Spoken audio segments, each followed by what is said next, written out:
Salam, Bapak, Ibu, dan saudara-saudara yang dikasihi Tuhan Yesus Kristus. Kita saat ini akan bersama-sama memahami tentang makna diakonia masa kini. Diakonia berasal dari bahasa Yunani, yaitu diakonos, yang berarti melayani. Sekalipun memang masih banyak orang Kristen yang memahami arti diakonia terlalu sempit, yaitu diartikan hanya rawatan bagi diakonia. Dalam Perjanjian Baru, kata diakonia dipakai sebanyak 100 kali dalam berbagai bentuk. Umumnya diartikan sebagai pelayanan Kristus atau pelayanan jemaat. Ini tercatat dalam Kolose 1 ayat 7. Namun makna yang paling penting ialah pelayanan Kristus bagi umatnya. Markus 10 ayat 45. Dengan memberikan nyawanya. Dalam perkembangan masa kini, pemahaman tentang makna diakonia telah semakin berkembang. Oleh karena itu pertanyaan kita adalah, masih perlukah diakonia pada masa kini? Diakonia bukanlah aturan yang sifatnya sementara. Tetapi aturan ini sekaligus merupakan perintah dari Tuhan Yesus yang sifatnya tetap untuk seterusnya sepanjang masa. Karena Yesus Kristus sendiri pernah mengatakan yang tercatat dalam Injil Matius 26 ayat 11. Karena orang-orang miskin selalu ada padamu, tetapi aku tidak akan selalu bersama-sama kamu. Pada kenyataannya, sampai saat ini, kemiskinan tetap ada di dunia. Apalagi dengan adanya pandemi COVID-19. Angka kemiskinan semakin meningkat tajam karena jutaan orang kehilangan pekerjaan. Maka kita harus dapat memahami betapa pentingnya makna diakonia yang kita wujudkan di dalam kehidupan kita. Oleh karena itu kita akan mengenal 3 jenis diakonia yang bisa kita lakukan. Yang pertama yaitu diakonia karitatif. Karitatif itu berasal dari bahasa Inggris, yaitu charity, yang berarti belas kasihan. Diakonia jenis ini memberi pelayanan kepada orang-orang yang tidak mampu secara ekonomi. Diakonia karitatif tidak bertujuan untuk membawa yang dilayani kepada suatu perubahan gratis, melainkan sekedar meringankan penderitaan mereka yang dilayani. Misalnya memberi bantuan uang atau sembako.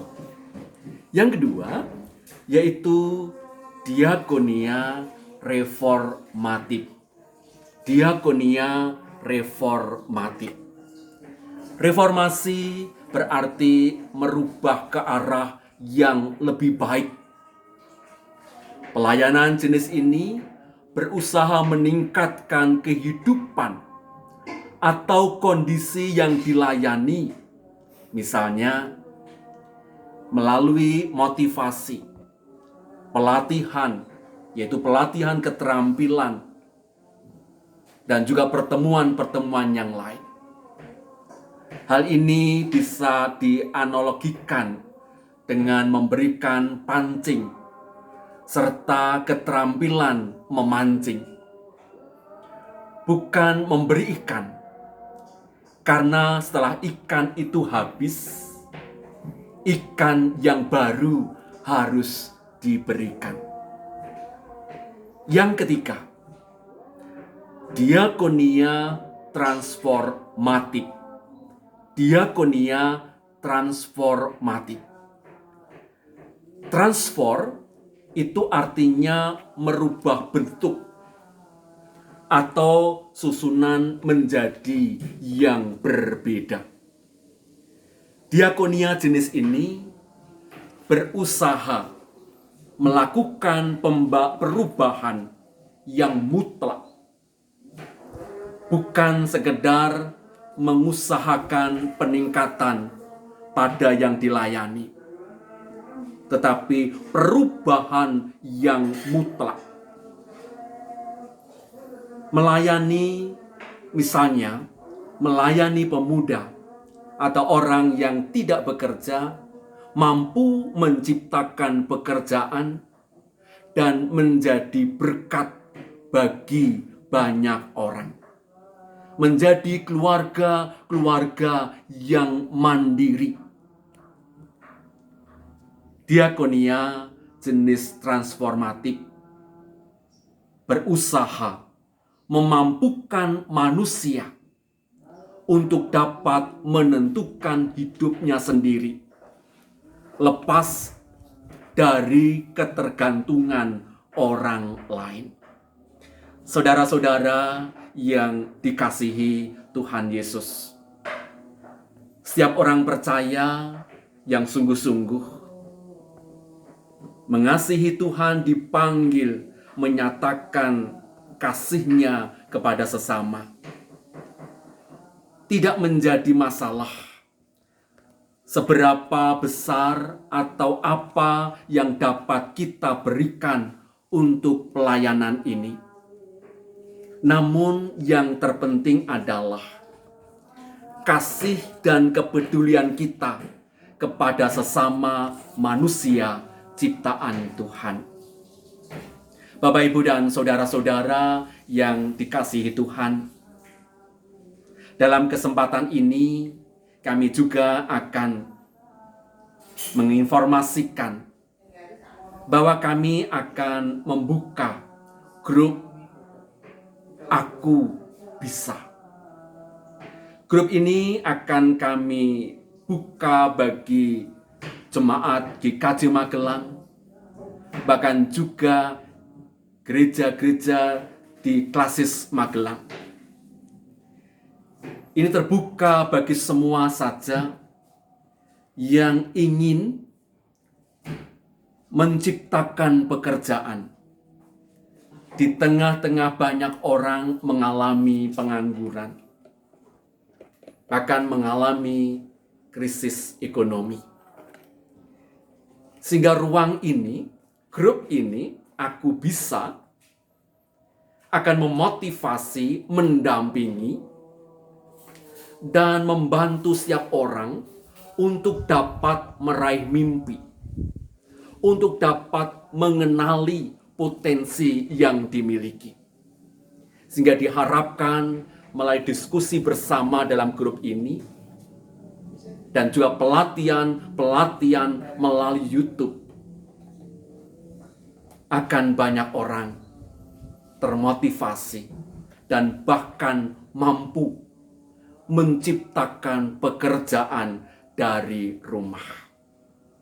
Mengapa ini kami lakukan? Saya sebagai Ketua Paguyuban Entrepreneur Sinode GKJ ingin mengajak kita semua menjadi orang-orang yang mandiri, yang mampu mengatasi persoalan dasar dalam hidup manusia, dalam kehidupan kita. Mencegah dan mengurangi pengangguran, supaya banyak orang bisa menciptakan pekerjaan dengan berwirausaha. Karena kita sadari ke depan untuk mencari pekerjaan bukan sesuatu yang mudah, bahkan akan menjadi sesuatu yang amat sulit. Karena prediksi bahwa akan banyak bidang-bidang yang tidak lagi bisa dilanjutkan atau menerima lapangan pekerjaan.